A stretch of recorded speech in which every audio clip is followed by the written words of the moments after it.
तू कधी विचार केलास जग कुठे चाललंय, आपण कुठे चाललोय? का? काय चालू आहे करंट अफेअर्समध्ये? लोक म्हणतात महागाई वाढतीये, बेरोजगारी वाढतीये, पण असं नाही. लोकांच्या अफेअर्सना करंट मानणं बंद झालंय.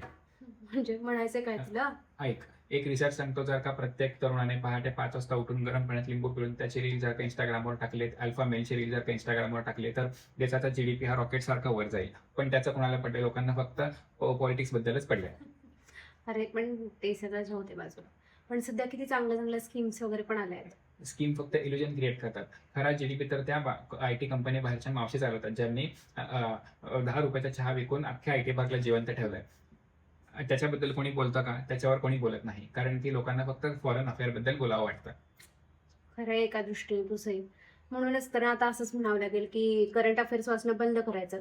कारण जोपर्यंत खिशामध्ये करंट नोटा नाहीत ना, बरोबर. तोपर्यंत जग कसंही चालू दे. अफेअर्स काय फ्लॉपच Flop चालणार. होणार. बरोबर. तुम्हाला काय तुम्हाला वाटतं? असंच नक्की वाटतं का? कमेंटमध्ये सांगा. कमेंटमध्ये नक्की सांगा.